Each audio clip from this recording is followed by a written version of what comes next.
Some of you maybe feel like we are still colonized in the mind. No. No, we are not. No, we are not. So please, let's respect each other. I'm doing the best that I can, and that is exactly what I'll do. Wengine wenu mnajihisi kama bado tunatawaliwa kifikra. Hapana, hatuko hivyo tena. Tafadhali tuheshimiane. Nimekuwa nikifanya kadri ya uwezo wangu, na ndivyo nitakavyofanya siku zote. Hiyo ndio ahadi yangu kwenu. Nitazidi kufanya hivyo. Asanteni sana.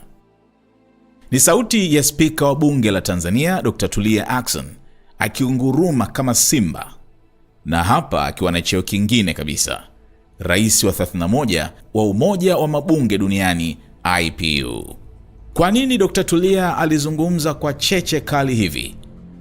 Ni kwa sababu baadhi ya wajumbe wa bunge hilo walihoji kwa nini alikutana na Rais Vladimir Putin huko Urusi na sio rais wa Ukraine Volodymyr Zelensky, pamoja na maswali mengine ya kukera. Hapa ndipo alipoonyesha kuwa hakuchaguliwa kuwa rais wa bunge hilo kwa bahati mbaya, bali anajua haswa kile anachokifanya. Maneno yake yameokosha wengi. Na haya yote Dr. Tulia Ackson aliyasema katika kikao cha IPU ambacho kilifanyika Jumatatu hii ya tarehe 14 Oktoba. Na huenda umekutana na video hii sehemu nyingi. Nitakuwekea video hii nzima akizungumza, lakini kwanza ni kutafsiria kwa Kiswahili chote alichozungumza. Waheshimiwa wenzangu, swali liliulizwa na Iraq kuhusu ripoti niliyowasilisha, na Iraq ilikuwa ikijiuliza kwa nini nilitembelea Urusi katika muktadha wa vita vya Ukraine na si Gaza. Ningependa kumfahamisha mwenzangu kuwa mnamo Novemba mwaka jana nilitembelea Palestina na pia nilitembelea Israel. Na nilikutana na viongozi. Na hiyo ilikuwa ni ziara yangu ya kwanza baada ya kuwa rais mwezi Oktoba. Kwa hivyo sio kama nimepuuza kile kinachoendelea Mashariki ya Kati, kinachoendelea Lebanon, Gaza na kilichotokea Israel. Ninachukulia migogoro yote kwa njia ile ile.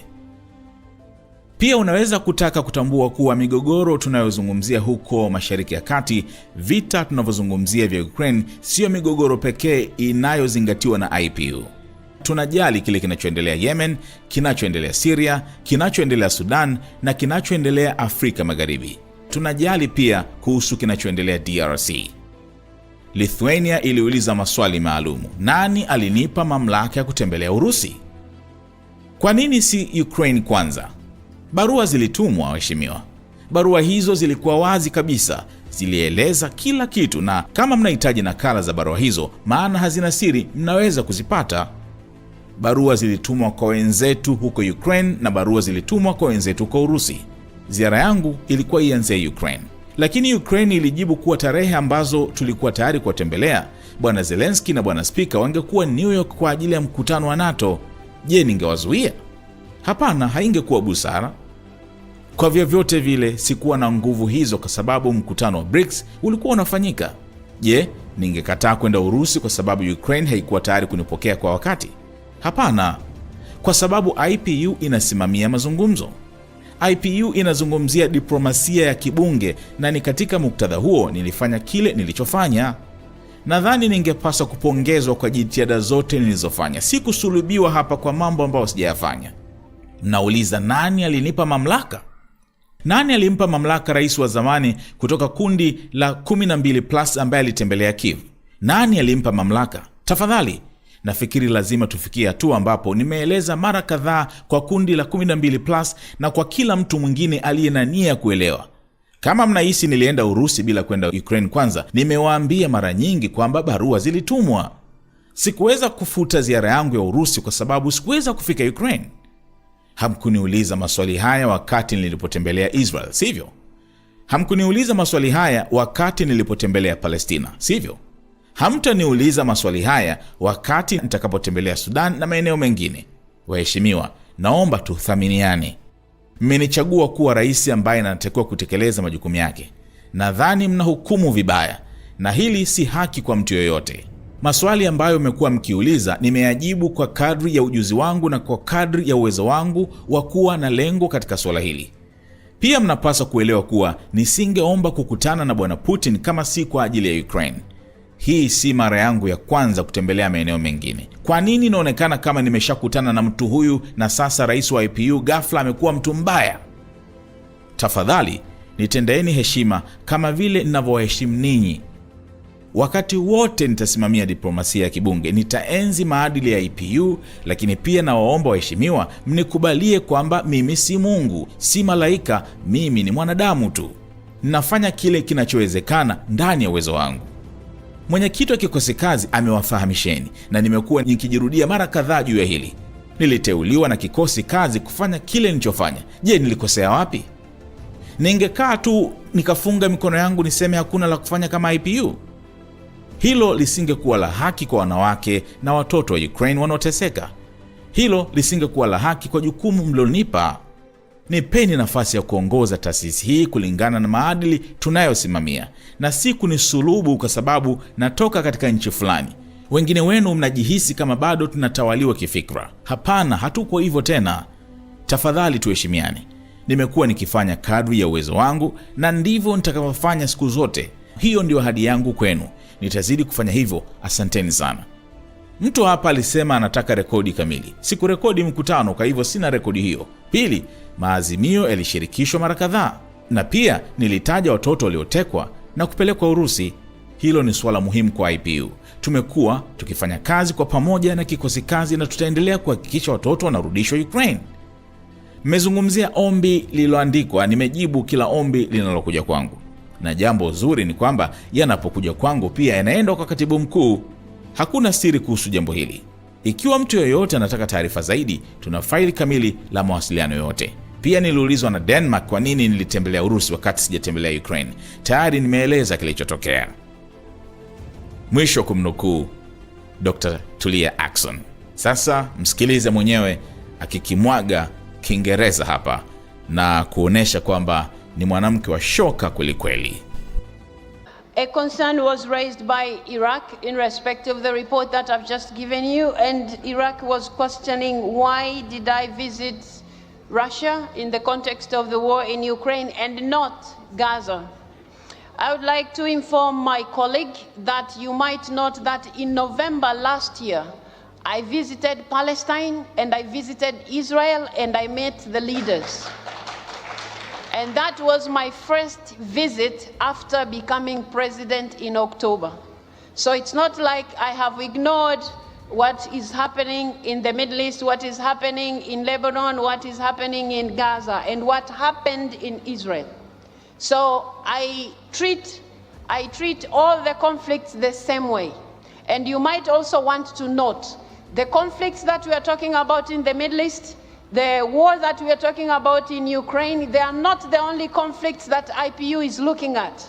We are concerned about what is happening in Yemen. We are concerned about what is happening in Syria. We are concerned about what is happening in Sudan. We are concerned about what is happening in West Africa.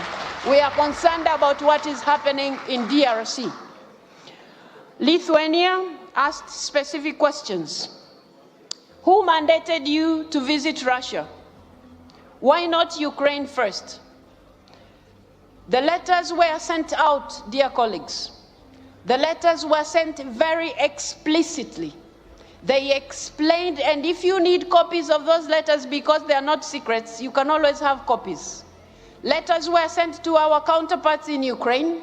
Letters were sent to our counterparts in Russia. My visit was to begin with Ukraine. Ukraine responded the dates that we were ready to visit them. Mr. Zelensky and Mr. Speaker would be in New York for the NATO meeting. Would I have stopped them? No. It wouldn't be wise. In any case, I don't have such powers. Now, because the meeting of BRICS was taking place, would I stop going to Russia because Ukraine is not ready to receive me because of time? No. Why? Because IPU stands for dialogue. IPU is talking about parliamentary diplomacy. And it is in that context that I did all that I did. And I thought I would be given a little credit for all the efforts that I've done, not to be crucified for things that I have not. You're asking here who mandated me. Who mandated the former president who came from the 12 plus to visit Kiev, who mandated him? Please, I think we have to reach a point where I have explained myself several times to you 12 plus, to everybody else who cared to understand. If you have a feeling like I went to Russia without going to Ukraine first, I have told you several times, letters were sent out. I wouldn't turn out my visit to Russia because I'm unable to reach Ukraine. You didn't ask me similar questions when I visited Israel, did you? You didn't ask me similar questions when I visited Palestine, did you? You're not going to ask me similar questions when I visit Sudan. You're not going to ask me similar questions when I visit other places. I think, colleagues, let's have trust. You have elected a president who is supposed to deliver to her mandate. You have elected a president who is supposed to deliver to her mandate, and I think you are dealing with me unjustifiably, which is not fair to anybody.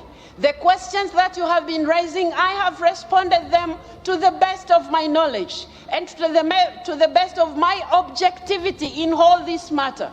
And you must know, I would not have asked to meet Mr. Putin if it wasn't for Ukraine.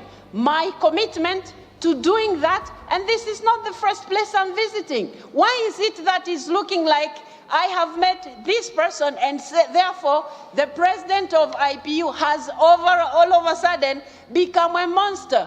Please treat me with dignity the same way I am treating you with dignity.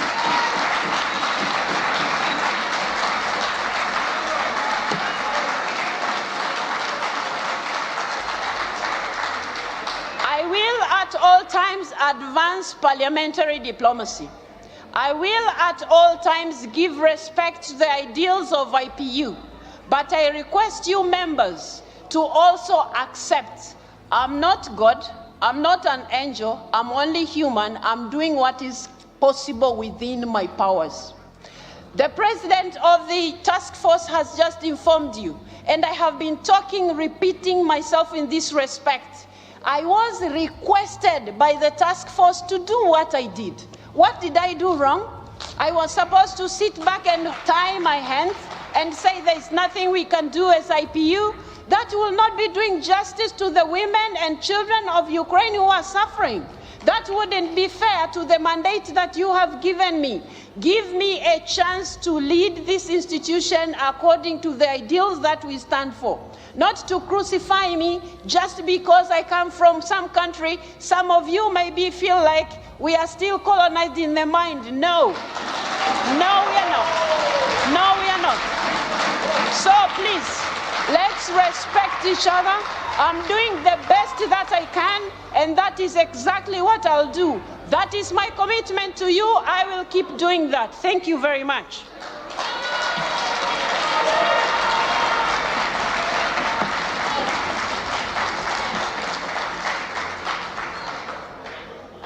Some issues have been raised here, very specifically wanting me to say, somebody said they want the full record. I did not record the meeting, so I don't have that record. Secondly, the resolutions were they have been shared several times, and I also mentioned them. Kidnapped children that are in Russia, that is an important issue to IPU. We have been working together with the task force, and we will keep working together to make sure children are returned to Ukraine. You have talked about written requests. I have responded to every request that comes to me. The good thing is when they come to me, they go to the Secretary General as well. There is no secret about this thing. If anybody wants more information, we have a whole file of all the communications. On the other hand, I have been asked here, Denmark asked me why I visited Russia while I haven't visited Ukraine. I have already expressed what actually happened. I believe, dear colleagues, this explanation puts at rest this matter so that you let me lead the institution you entrusted me to. Wateja wako watarajiwa wanaangalia video hii. Kama biashara yako ingeonekana pamoja na unachokiangalia sasa, wengi wangegeuka kuwa wateja wako wapya. Tuandikie sasa info@snstz.com au WhatsApp pekee 0659 250 389. Tuifikishe biashara yako kwa wana SNS.